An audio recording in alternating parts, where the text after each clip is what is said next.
Peace. What's happening, good people? This gift here for Pay Us No Mind. And today we are talking about collaboration and whether it's the key to building a successful career, man. Now I'm in New York. I'm not home. I don't have my setup. I'm in the car, right? So yeah, man, we just doing audio today. I hope y'all don't mind. But we in here, you know. So it's all to the good, man. So y'all know how this go. I run my mouth about the topic at hand for the first 15, 20 minutes. Then we get into the live chat where everybody get to ask questions and everything. If you got any topics you think we should cover, anything you want to see me talk about, post links or post in the comments, not in the comments, but in the chat box, man. Say, Gift, man, what about this or what about that? And we'll see if we could get to it. Yeah, man. So, just to update y'all a bit, man, I've been busy. Everything I've been doing for the past couple months have been crypto related. Recently we just did a mansion party out in Miami. So I'm just getting back from Miami. We did a mansion party for what's her name? Warren Buffett's granddaughter, selling her NFTs and things of that nature, man. So that was interesting. Going out there, seeing a whole bunch of different people, man, rich people walking around barefoot and stuff, But yeah, man, I'm just in a whole new lane, doing a whole lot of different stuff, man. But yeah, getting to the topic at hand, man. Collaboration.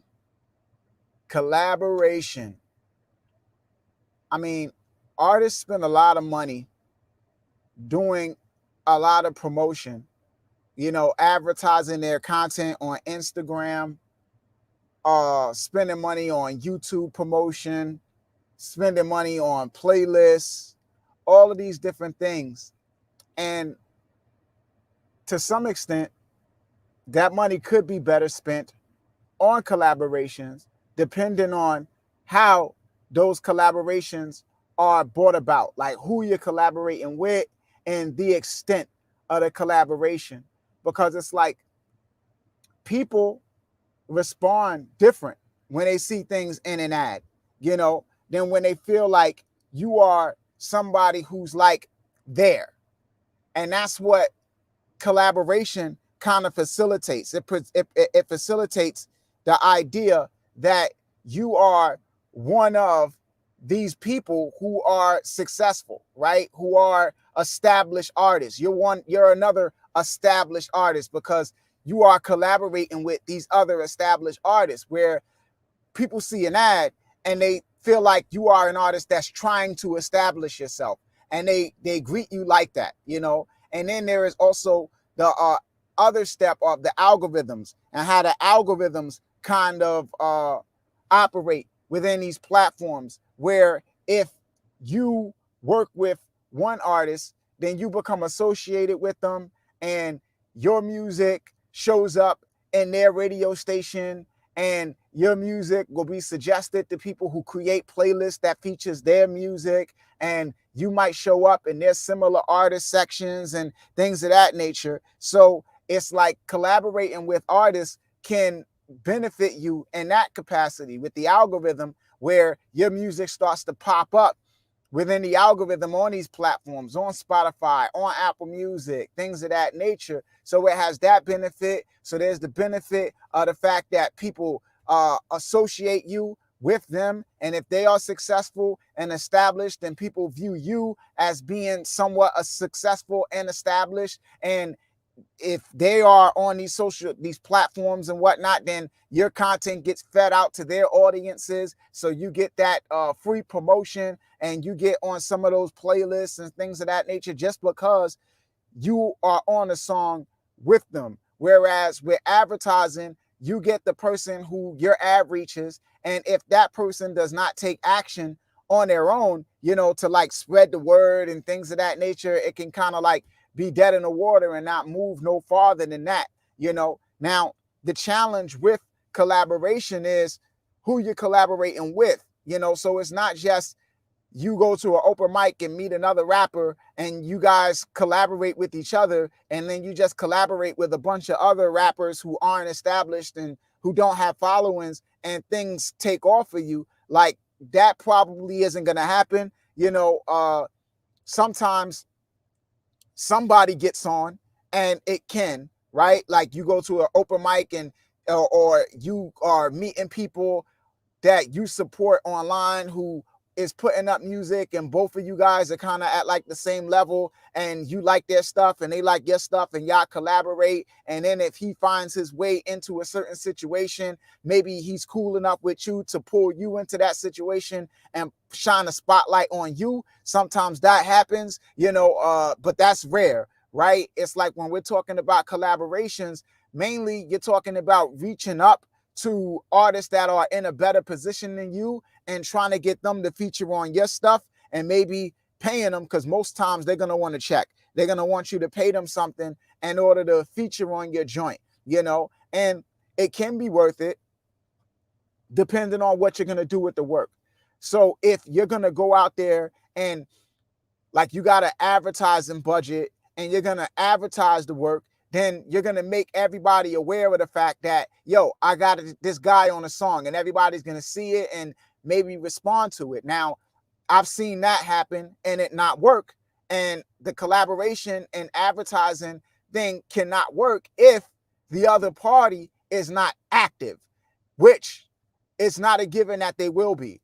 A lot of artists, if you pay them for a free feature, they'll just give you a verse and that's it. They won't post to their social media. They're not going to do no videos with you. They're not going to say anything. They're not even going to acknowledge the fact that they did a song with you. So in that capacity, people can get the idea that maybe you faked the collaboration. You advertise a song with these guys on it, and if they're not acknowledging it, then people might think you stole a verse. You might have took a verse of another song and put it on your song, like how everybody was doing with Tupac back in the days, just taking Tupac verses and adding it to their songs and saying they had a song with Tupac. It's like people look at you with that side eye like, yeah, right. So not having them validate it and say, yeah, I'm on this song, can be counterproductive and kind of like harm you. So it's like, when you get those features, you want to kind of like have some kind of agreement that they're going to acknowledge the fact that they collaborated with you, right? That they're going to post to their social media, that they're going to retweet your tweets about the song. If you're doing a music video and you got the budget to fly them in or whatever have you, then maybe you want to have them appear in the music video, or maybe schedule the production of the music video at a time when they're going to be in your city. If you live in a big city like a New York or a LA or something like that they travel to, maybe you want to work something like that out. But you have to basically create the atmosphere for, or the structure for your collaboration to be successful. You can't just take it for granted that, hey, I got this guy on a song, and just because I got him on a song, people are going to be like, oh, yo, he got so-and-so on a song, bang, let's find it, let's listen to it, because that might not happen. You reach out to blogs and stuff like that. They check these people's social media. If they don't see those people acknowledging the song, then they might not feel like it's valid, But yeah, even when you come to something like researching who to collaborate with, because, some artists are too far ahead, right? They're too high, where if you try to DM them to reach out for a collaboration, they probably ain't even checking their DMs because it's so flooded, that they might be harder to get to. So you might want to be looking at, artists in smaller tiers. And then if it's an artist in a smaller tier, it's like, how do you know? How do you know that they're worth collaborating with? So it's like, you can look at some of these tools, man, to kind of like identify basically where an artist is. And I'm going to ask somebody to give me a name. Give me a name of an artist that is doing good, but they're not like superstars. Give me a name of like an artist that's not a superstar, but they got people who know who they are.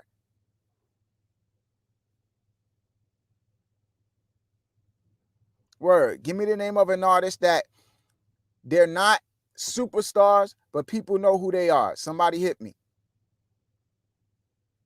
Word. And we're going to use this platform called Vibrate to look them up and check out their presence, because this is a tool that I use to kind of look into artists and see how they're performing and everything else like that, man. I typically use it to kind of like track campaigns. Now if you are not making some level of noise, you won't even come up in a system. So sometimes, when I'm searching for an artist and I can't find them, I gotta basically create a profile for them, put in their information and things of that nature, and wait for the platform to kind of like update and catch up, and then I can, track their metrics. And anybody that wanna, get one of these reports, you can feel free to hit me up, man, and I'll get you one of these reports, man. But yeah, somebody hit me with a name. Trippy Red. I mean, I think Trippy Red is like kind of like established, right? I don't think if you message Trippy Red, you would get a response from him. I think he's kind of big, right? But we could check him out though, still. So it's like this platform tells you, okay, top tracks, right? Like his most popular songs on Spotify, his top performing music videos, chart ranks, like if he's ranked on charts and where he's ranked, on those charts, upcoming events. But if you are analyzing, you're probably going to go to analytics to see performance. And this career health tells you social media performance, right? Like how is he performing on social media properties like Instagram and Twitter and things like that. So it's like you see artists can sometimes perform better on music platforms than they perform on social platforms, and vice versa, because if somebody is more of a personality than a musician, then people are going to be more responsive to their content than they are their music. So if you got an artist that's constantly doing antics and stunts and stuff like that, then yeah, they're going to be really popular on social media, TikTok, Instagram, wherever they're most active doing stunts and doing skits and stuff at. But if people aren't really fans of their music, they're not going to have a ton of streaming activity. So if you're looking to collaborate with an artist from the standpoint of musically, and somebody performs poorly on music platforms, then you know that you're not going to get a whole lot of mileage on them from them with a music collaboration.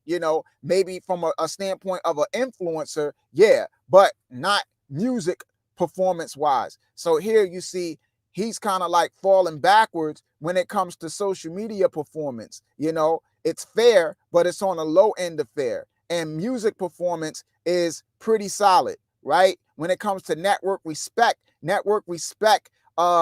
is a metric that they have that tells you how many established people follow your Instagram account. So the more successful people follow your Instagram account, the higher your network respect would be. So you look at career performance and you can see his trajectory, you know, and they have like their career performance, which is like the aggregated score of his performance across all different properties merged into one. So they're looking at Instagram, what you call it? They're looking at Instagram, they're looking at YouTube, SoundCloud, and combining them all. And you see in this area right here, they have the ranks. So they look and they say, okay, well, he ranks 198th out of all artists, 95th of artists in the US, 44th for hip hop. He's the 44th ranked rapper in hip hop, and 21 for trap. So he ranks number 21 for trap music.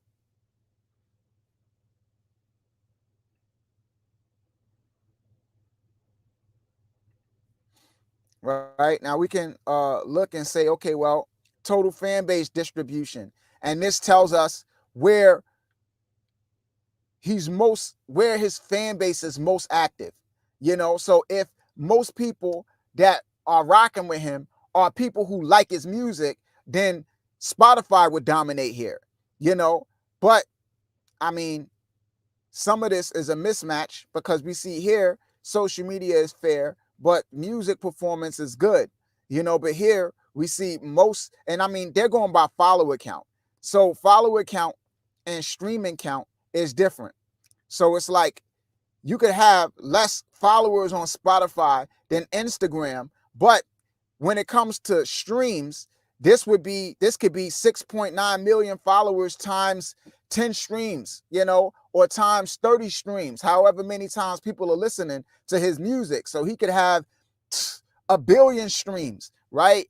And be generating that many streams from a small amount of followers, or a lot of people that streaming his music might not be followers at all. So, when it comes to streaming, this doesn't really tell the tale, But we see here he has most of his following when it comes to followers is on social media, primarily Instagram. So his largest following is on Instagram, followed by Spotify.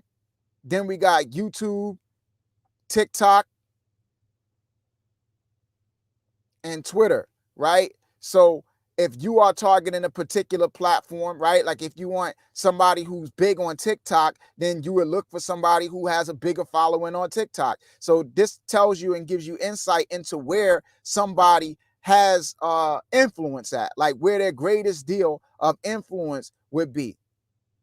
So we can look at their fan base growth and see what trajectory they're on, right? And see, okay, well, is he growing or is he regressing? So it's like YouTube seems like he's regressed a bit, but then at the end, in December, it's an uptick. Instagram, it was a drop and an uptick, and now it's just kind of like leveled out. SoundCloud, way up. So whatever's going on SoundCloud, something's going on there. He has a big presence on SoundCloud, so it's like music platforms, his trajectory is up.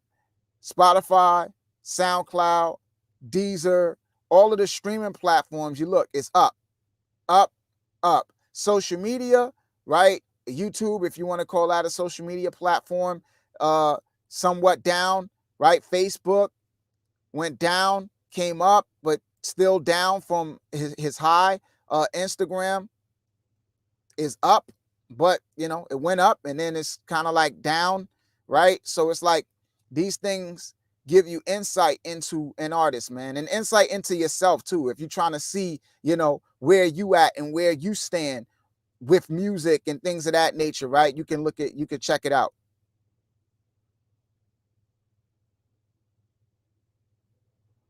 Somebody said St. Paul and Broken Bones. I'm gonna check them out. Hold on. Let's see.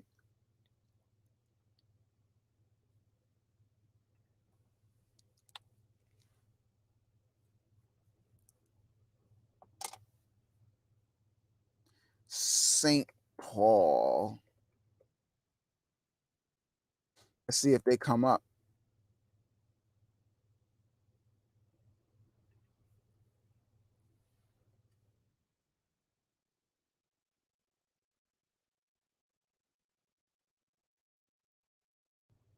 No, I don't see him. Hold on, let me make sure I spelled it right.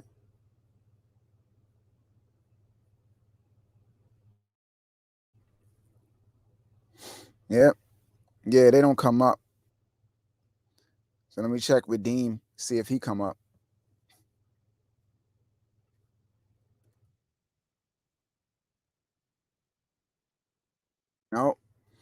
No, and if this is you, then you gotta come here and register yourself. So you would add new page and go in and add your social media and things of that nature, and then they would crawl it and have your account effectively. Like I put Michaela Janae up there. I registered her there. Not that I know her or anything, but I just wanted to see what her stats was like. So I registered her there just so I could see what her stats was like.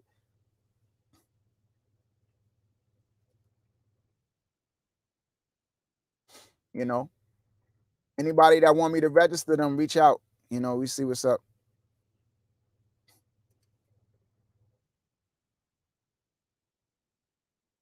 Second the sun comes up, metal.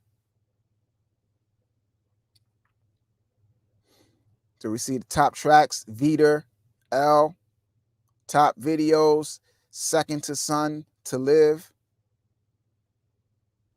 They rank 10th in Shazams in Russia, 21 Instagram post likes in metal in Russian Federation, 29th Deezer fans in metal. So if we look at their analytics, social media performance, good. Music performance, fair. Network respect, good. So they got a lot of people who are big in metal that follow them. You see their ranking, they rank 77,000th overall amongst all artists, 1,089 in Russia, 2,180 in metal, 202 in black metal, and 61 in groove metal. Right? So they feature pretty prominent in groove metal. If anybody, is looking to collaborate with somebody that does groove metal, right? And you look at their score and where Vibrate is saying that, they're at in the way of the merging of all of their numbers across all of the platforms. You see, they had a dip. It was a downtrend, but here it's kind of picking up mainly from Instagram. And another one whose main following is on Instagram, but again, Spotify, right? But instead of YouTube here, it's Facebook. So it's Instagram, Spotify, Facebook, then YouTube, then Deezer. Fan base growth, Now here you see some growth on Spotify, but like no growth on YouTube, small growth on Instagram. This is like 10 Instagram followers they gained within the past 7 days. So in the past 7 days, they only gained 10 Instagram followers. In the past 7 days, they only gained 59 Spotify followers, one Deezer follower. So this tells them like the rate that they're growing at,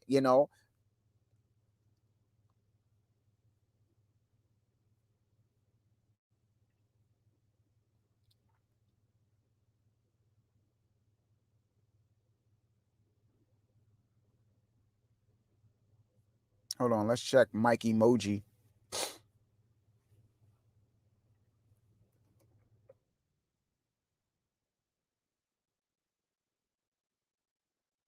Nah, that don't come up.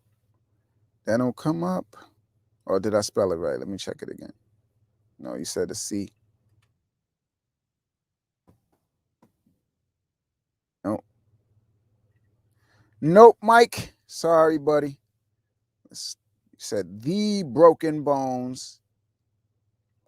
Let's see.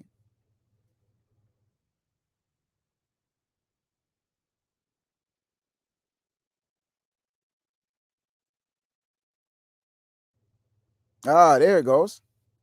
All right, so I might have had it wrong. Okay. So we check out the first one that you sent me.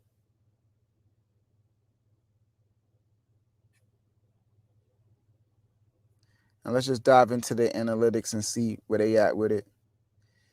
So it's like poor social media performance. So this is also, like I said, again, good if you're an artist and you want to see how you're performing and where you're strong at and where you might need to pick things up at. So it's an investigative tool from multiple standpoints, from investigating who to collaborate with, as well as investigating yourself and seeing where you can improve at and where your audience primarily lies, and whether your streaming numbers or whether your streaming performance is significant compared to like your social performance and things of that nature. So you see social media performance here is poor. Music performance is good though. Now, for a musician, social media performance isn't really as important as music performance. Now, where social media performance impacts things is in making money off of celebrity, right? So it's like musicians make their money by touring, playing live gigs, and that's people who are fans of the music. People become fans of the music. They want to see the band live, the band perform live. So it's performing live, making money that way, and licensing, getting music in TV shows, movies, commercials, things of that nature. And those things are hard to come by, but the more popular the music is within a certain group of people, the more likely a song is to get licensed. Because sometimes companies or TV shows and stuff like that will license music simply because it fits within a certain culture or it's popular with a certain demographic, and they want to tap in to that demographic. So they'll use that song or use that kind of song because of the type of people who are fans of the music. So if somebody has a community around their music that some movie is made that wants to tap into, then they can get licensing too, and from something like that. So, if you have a music performance, it's not entirely, necessary for you to have a social media performance. Now, if you have a social media performance as a musician and nobody's listening to your music, then that's a problem. Maybe you're more of a personality than a musician, and you might want to refocus your career, and maybe be like kind of like Aquafina or something like that, where, you say, okay, well, I have some music out, but this acting thing seems like it's the thing for me, and kind of go that way instead of, trying to like force feed something that people aren't responding to. But you see here, it's mainly music that people are rocking with them, and they got network respect. So fans are into the music, and other musicians are respect them, and follow them. And you look at their trajectory, their score overall is pretty solid. And look where their following is: Spotify, mainly Spotify. So with them, it's all about the music, man. So somebody that collaborates with them as a music artist is probably going to do really good with algorithms and stuff like that, because they've got people really listening to their music. And you look at their fan base growth: Spotify, 831 followers in the past 7 days. YouTube, 140 subscribers in the past 7 days. Instagram is good too, though. This ain't bad, right? 126 followers in the past 7 days. Facebook, they lost one. Deezer, 19,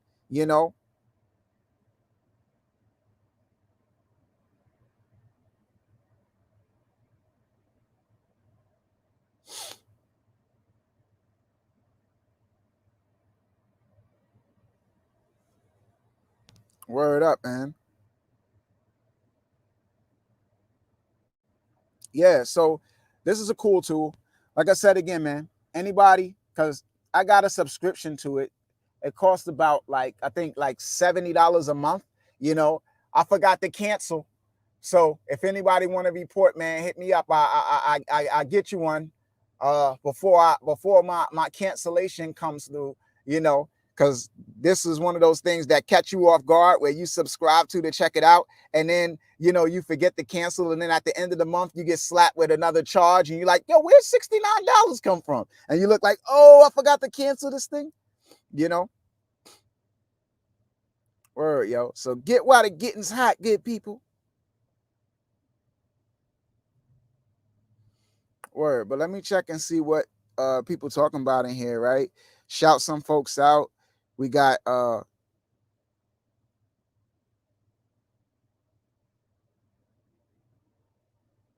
what's this? Brance's Universe,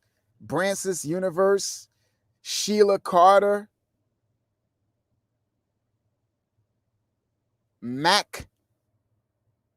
Malcolm, JSP, Orion. What's good, my guy, man? Word, always good to see you in here. Musin Thorpe, what up? Jerry NRG, was good, my guy? Word. Thanks for the donation, man. Orion, man. Much appreciated, bro. Always supporting, man.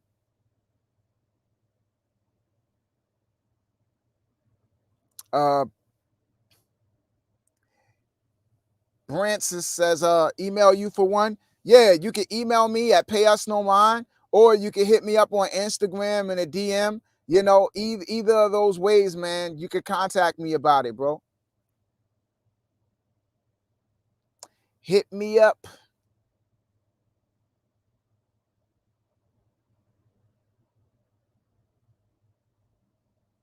Word. Let's see what folks talking about in here.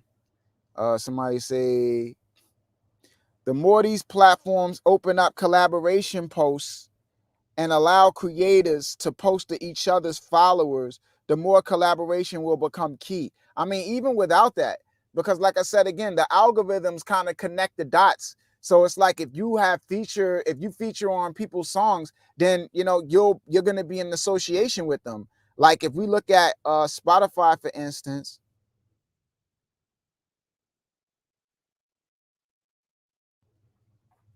like I could look at my boy Cavalier, who collaborates with Iman Omari a lot of times.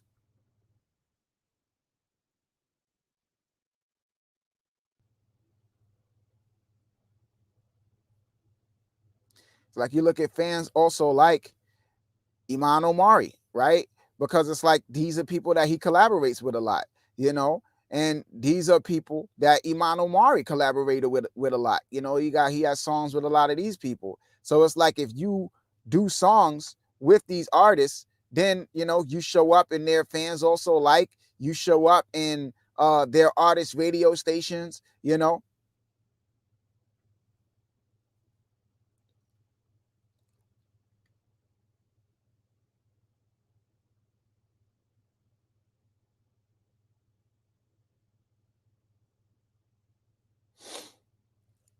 Bang. What do y'all think about this whole buying and leasing beats thing that's been going around? I mean, I don't think it makes a ton of sense. I think, you know, if you are taking yourself serious and really trying to do something, you probably want to, you know, buy a beat. And if you can't afford to just buy a beat straight up, then you probably want to work with a producer that you have a relationship with where y'all can do some type of splits and there are no restrictions, you know, because I feel like a lot of this leasing stuff, you know, is counterproductive for both parties. It's like there's all these caps where somebody is telling you you can't perform the song. Like, not to say everybody does it because you have different agreements, but like a lot of times you see, you know, them capping whether somebody can do performances and get paid for it, how many videos somebody can do for it. And all it really does is restrict the success of the song, you know? So it's like if somebody can't make videos for the song, then that is handicapping them from promoting the song. If somebody can't get out and perform the song, then that is handicapping them from making the song a success. And if the song doesn't succeed, then that does not benefit anybody. I always say success has its own rewards. Artists and producers who are artists as well, everybody makes more money from success. If a song becomes successful, then the producer makes more money. Everybody that wants to get production from that producer has to pay more. It benefits them to have a successful record. So handicapping people from basically preventing people from having a successful project just doesn't make sense. It's counterproductive.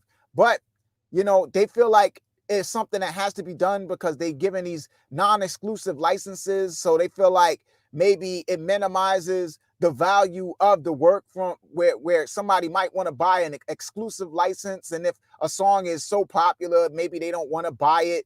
But it's like, yo, at the end of the day, if you got 100 people with the song, you know, that can kind of replicate the success of one individual successful song. If you got like a bunch of different variations of it and each of them has like under the yeah, it's just a complicated thing that I don't really think makes a ton of sense. You know, artists can't register the songs with ASCAP, and it's a mess, man. You know.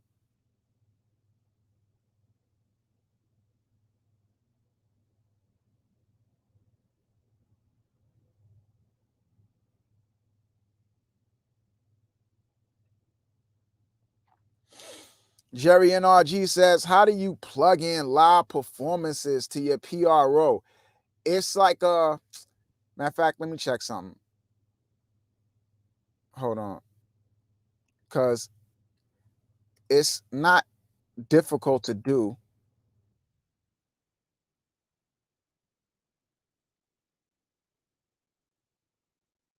I don't know why I be so forgetful sometimes. But hold on, Song Trust, right? Song Trust makes it pretty easy. Yeah, man. Song Trust changed their logo and everything.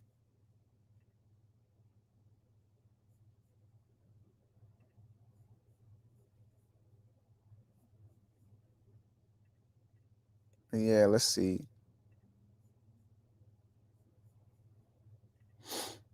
Hold on, y'all.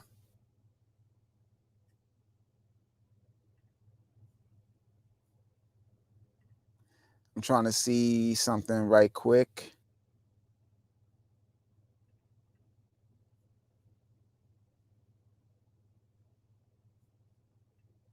because it's not difficult to do. You know, let's see what it's called on ASCAP because different PROs do it differently.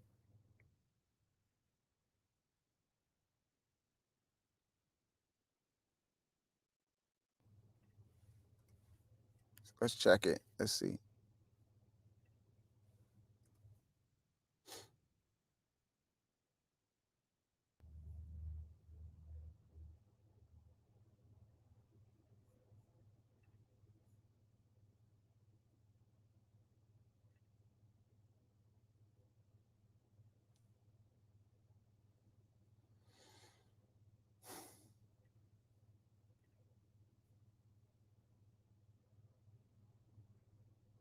Let me check something, and I am showing y'all a whole lot of stuff.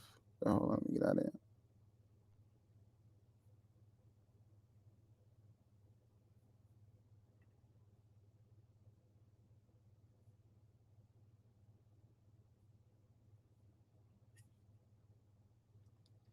Let me see. Cue sheets, register work, plus on stage. That's what it's called. So on stage is where you would add it. So if you're an ASCAP user, you would go to on stage, right? And then you would click this add button, and then you would go through it. You know, you would say the state that you performed in, you know, the performers, you and whoever else you performed with, if it was somebody else, the date, the length of the performance, the time that the performance took place, like the start time and the end time, whether it was a ticketed event, uh, whether they sold tickets in advance, set list, like this is the songs that you performed, right? And you know, then you submit it, and they would pay you for it.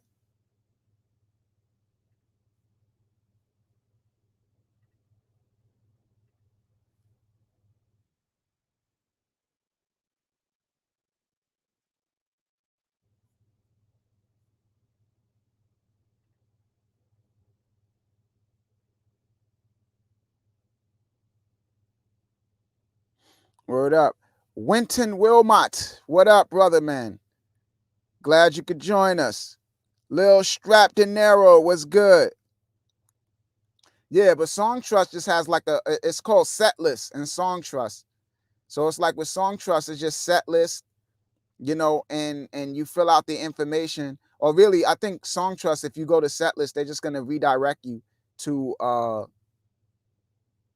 they're gonna redirect you to ASCAP or something like that. But let's see. Let's see what happens with Song Trust. Say United States, US based. ASCAP. Yeah, they take me to ASCAP. So, you know, when you go to Setlist and Song Trust, they're just going to take you to ASCAP to register your performance, to say, hey, man, here's where I perform. Word. That help you out, Jerry, man? Word up, man. Let me know if that helped you out, bro.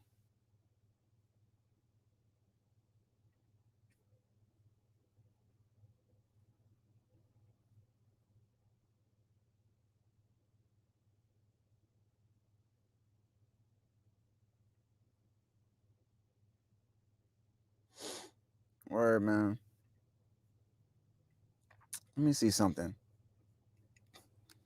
Yo, a lot has changed, man, over this time frame, man. How y'all feel about what's been going on? And like, I don't know if y'all pay attention at all to like what goes on outside of like Spotify, Apple Music, things of that nature, or is it just like, yo, all I care about is these things because that's what everybody talk about, and streams and things of that nature. Because I'm like I said, man, I've been involved with like, dude, like I'm working with a company right now, and it's a crypto based company, and that's like when I say that's all I've been doing for the past couple months, like that's all I've been doing, like working with clients, creating coins for people, NFTs, launching NFTs, things of that nature, man. And it's been interesting because it's like high level clients, like Buffett and Waldorf and Clint Eastwood's family members and things of that nature. Like I should show y'all some of the clips from the mansion party that I went to in Miami, man. Like if it was easy for me to pull some of that stuff up, I would, but I don't have it like connected. Or maybe I do. Let me see. Do I have something? Nah, I don't go through all of that stuff. But yeah, man, I mean, it's interesting, man. And what I find most fascinating about it is the fact that it's wide open. Like I feel like we are in unprecedented time, man. Like an unprecedented time with the fact that you have this new technology and everybody is kind of on equal ground with it.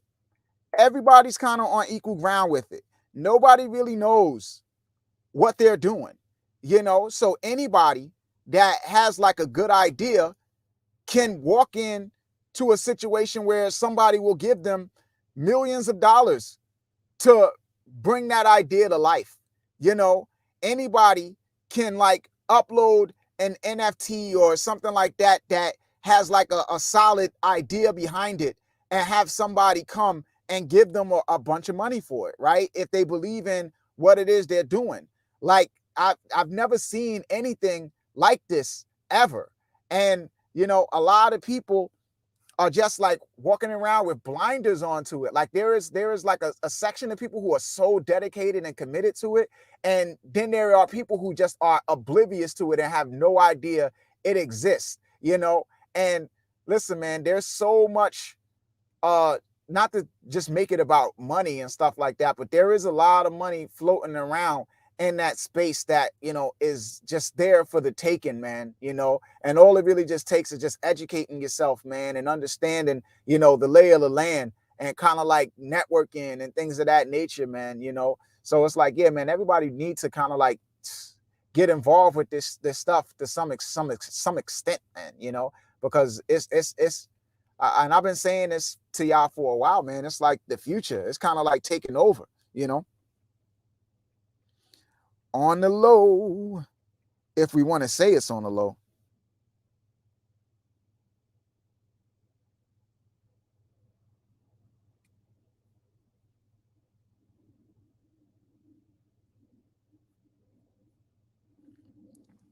Winton says, what do we need to get an ASCAP account going? Register with Song Trust. If you register with Song Trust, they'll register you with ASCAP. So that's all you got to do. If you register with Song Trust, they'll take care of it. I got a link to Song Trust in the description box. It's also a discount too, because they charge $100, but I think it's like 20% off I could get you. So if you go through the link that I got in the description box, you get 20% off. But yeah, just register with Song Trust and they'll register you with ASCAP.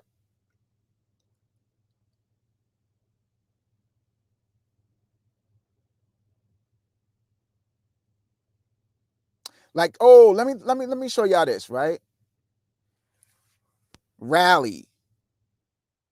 This is a social token platform, and it's really interesting.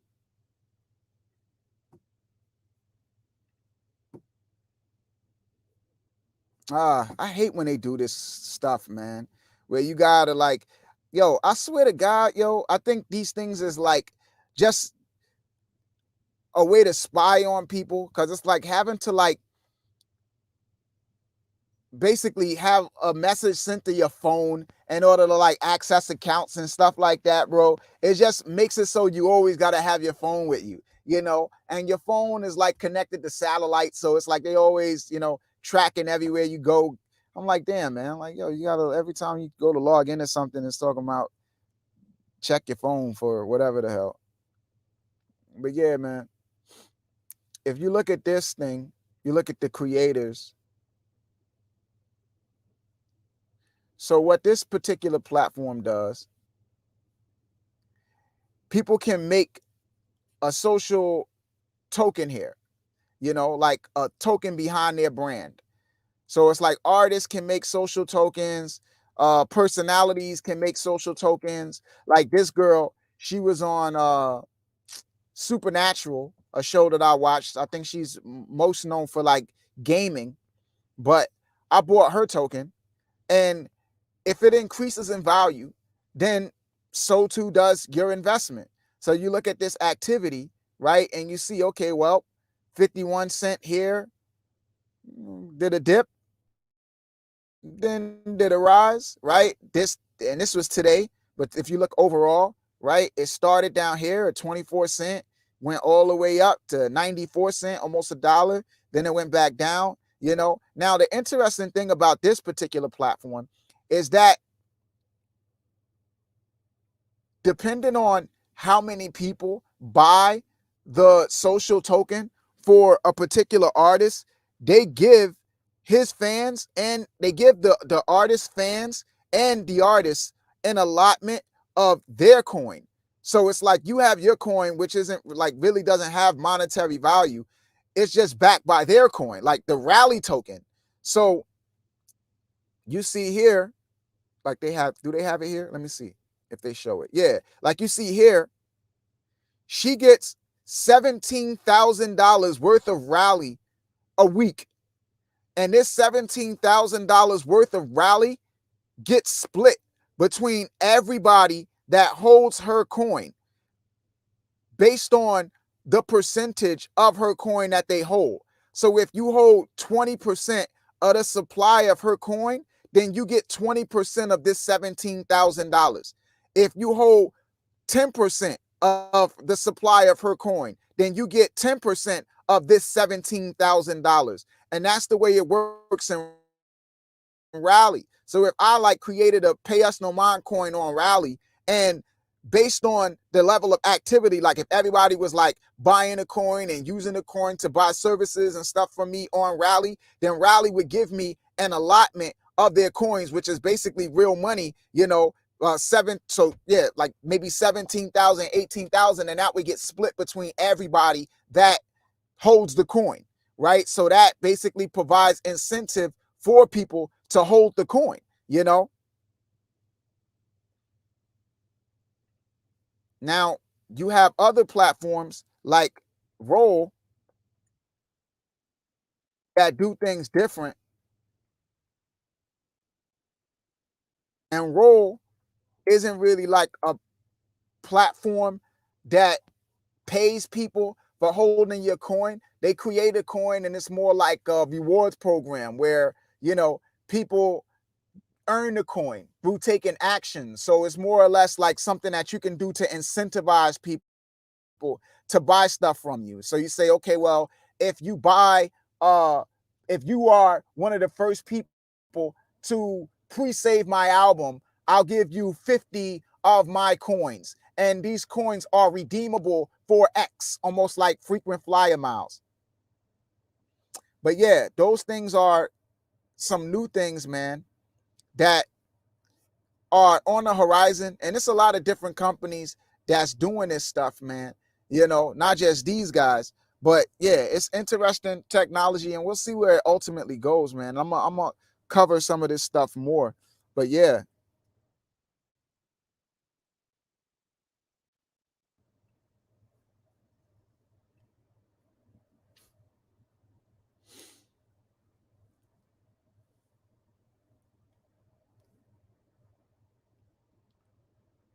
yeah, yo. Let me see what people saying.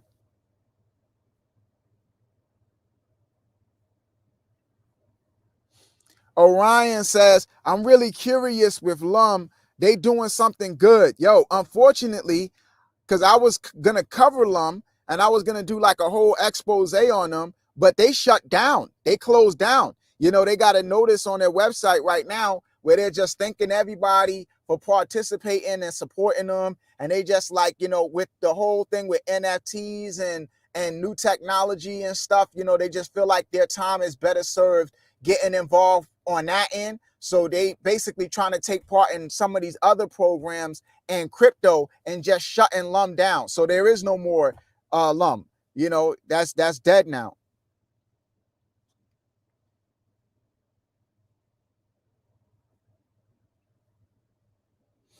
Jerry NRG says, I know artists who still won't or don't have their PRO. Yeah, I mean, that's because people don't think that there's any value there, right? Like you got artists who just don't believe that there's money there for them. Like I think there's a lot of defeatist culture in music where artists, you know, they kind of big themselves up in a way where they're like, yo, I'm ill, I'm sick, I'm nasty, you know, I'm ill, all this other stuff. But then at the same time, they don't believe that because they don't think that, you know, their music is going to make money. They don't really believe that, you know, they're going to go anywhere. And that's evident in the lack of investment that they want to make within themselves, you know, like, yo, and not to say that, you know, these things are the only things to do, but it's like you got these shows, all of these programs that they come up with, you know, these televised music contests. It's like, yo, if you say you can sing and you really believe you can sing, it's like try out.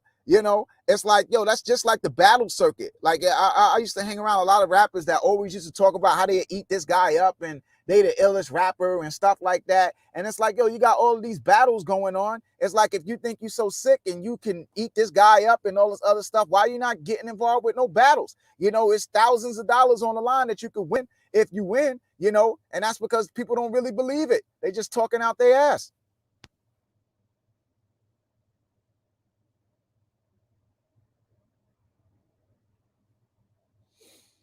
Asa Elliott says, can you give a class on NFTs? I mean, listen, I don't know if people want me to. I don't know. Sometimes with me and things of this of crypto and the realms of a lot of different stuff, I just feel like there be so much information about it that's out there that it's like, yo, do I need to talk about this too? You know, like I don't know if people need my voice on it, but at the same time, I also know that sometimes people just like the way that I break down things and appreciate the way and the angles that I come at things from, you know, and sometimes the way that the people who are out there talking about it talk about it doesn't really speak to the way some people need to learn, right? So you have some people who learn in a unique way that need things to be put a unique way, and if things are not put in that way, then they kind of don't get it, you know. And with crypto, people can speak in jargon, they can talk and basically they're geeked up on it, and they're talking about all of these different particular things that regular people might be like, what the hell are you talking about? You know, so it's like, again, I think that there's a lot of information on it, but like my sister had me speak to her class because she's a teacher. She teaching a GED class. So, you know, I spoke to her students and, you know, they didn't have any idea any of this existed. So they were sitting there like, Bitcoin, what's Bitcoin? Right. So I'm there breaking it down to them, you know, and these are kids that usually ignore the teacher, you know, but I guess maybe because they look at me and they kind of like see themselves too, you know, they opening up their book, they taking notes, you know, they're all ears. Right. So, hey, it might be something worth doing.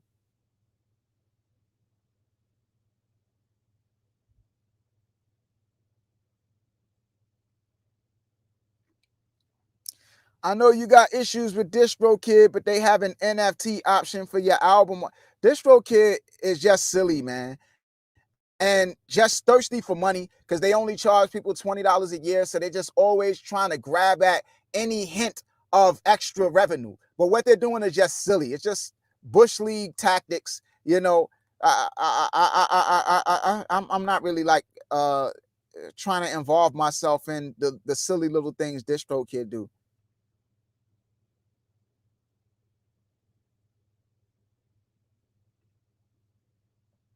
How do rewards work? Which rewards do you mean? Branch, which rewards are you referring to? Long distance traveler, my guy, man. Word. He's the catalyst. Always hitting me up. Like, yo, man, you know it's 6 o'clock, right?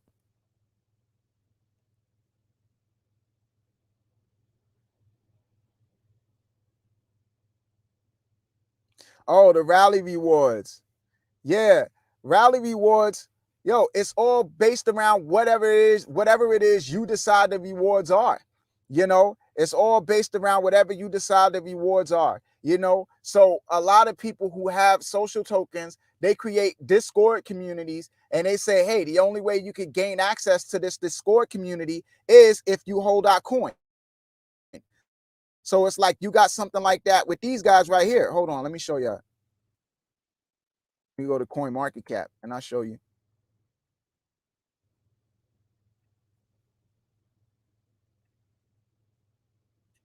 So friends with benefits. This is a community. Friends with benefits is a social token that permits you to access a private Discord community. So you cannot access the Discord community of friends with benefits unless you hold 20 of their coins, which right now is valued at, let me see.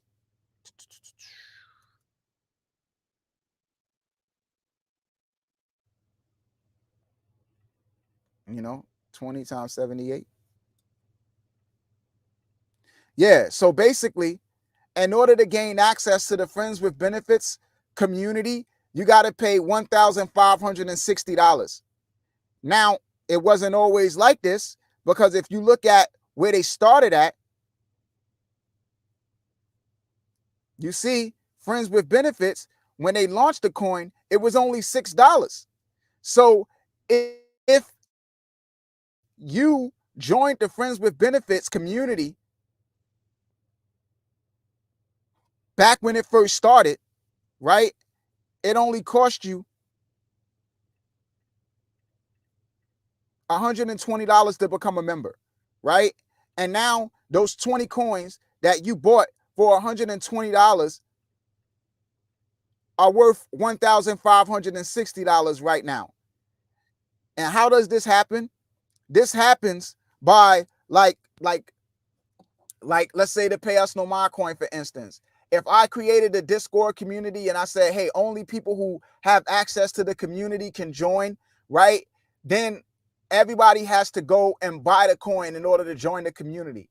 And when you buy the coin, you are adding to the supply of money that's backing the coin. So if you have one coin and $1, then that coin is valued at $1, right? If you have $2 and one coin, then that coin is valued at $2. The more money back in the coin, the greater the value of the coin. So as you have people taking from the supply of coins by buying them to gain access to the community, they're adding to the supply of money that's back in the coin, which increases the value of everybody's asset. So everybody that joins the community early benefits from everybody that basically, as they bring more people in and as more people want in, the value of their asset increases. And for even the people who come later, as the community grows, so too does the value of their asset. So it basically creates a community where everybody is invested. But now everybody that has that coin has a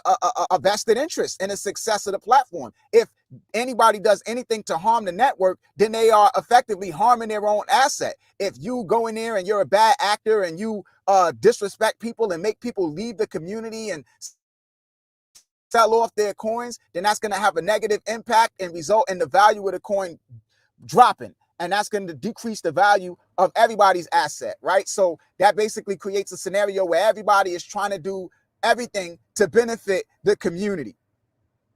But yeah, you see here, their coin went from $6 to $78. And how long did it take to do that? You're talking May, and by August, it went up to 100. Damn. By from May and August, it went up to as high as like $190 somewhere. Yeah, damn, that's hot. Right, 193 by August, you know. And I was gonna join that community, but I was just like, yeah, I don't know, right? Because I think it's like a community of marketers and like it's supposed to be like industry people, right?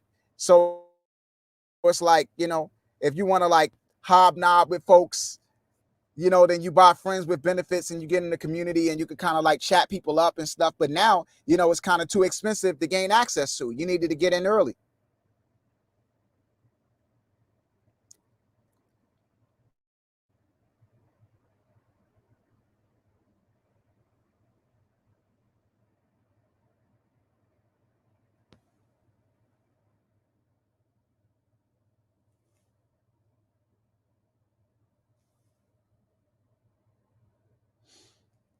Yeah, man. Normalized audio said my girlfriend says friends with benefits. Woohoo. Yeah. I mean, it's an interesting name, right? But it's a community based around industry people, marketers, and things of that nature. It ain't as fun as it sounds. Word, man. But yeah, I got some stuff coming, man. I got some stuff on deck, man, and we're gonna do some interesting things, constructed around community and taking things to another level. C Keys Chaz says, "What are the benefits to these platforms?" I mean, we could take a look at and see what they say the benefits are, right? Like their website.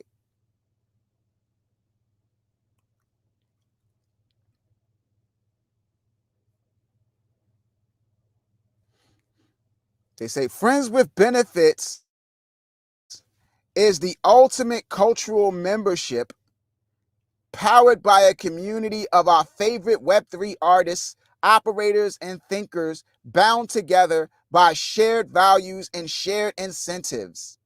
To join Friends with Benefits, you must hold FWB cryptocurrency tokens. This means that everyone in the community is literally invested in the community's success and gets to participate in the upside of the value we create.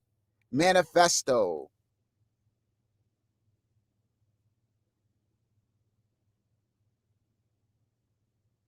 Yeah. If everything just shuts down, you know, just a heads up because my computer's dying.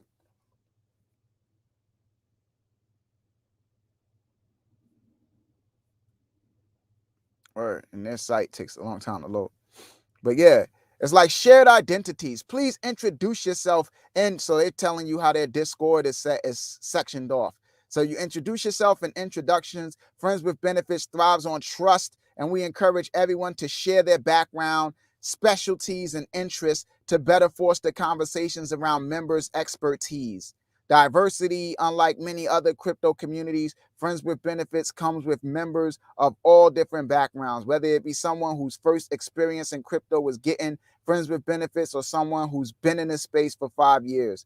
Inclusion, responsibility, peace of mind. So, I mean, they're not offering any real perks, just access to the community. Just, I guess, a safe space for people to kind of like network and grow, right?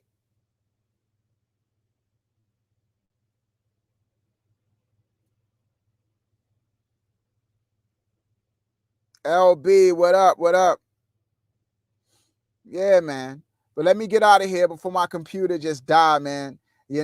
So I appreciate everybody for tapping in, man. As always, if anybody want to hit me up, you can at Pay Us No Mind on Twitter, at Pay Us No Mind on Instagram. Anybody want to hit me up about a Vibrate report, something like that. Again, Instagram, you can hit me up, payusnomine@gmail.com. Yeah, man. This is Gift signing off. Pay Us No Mind. Peace, good people. One.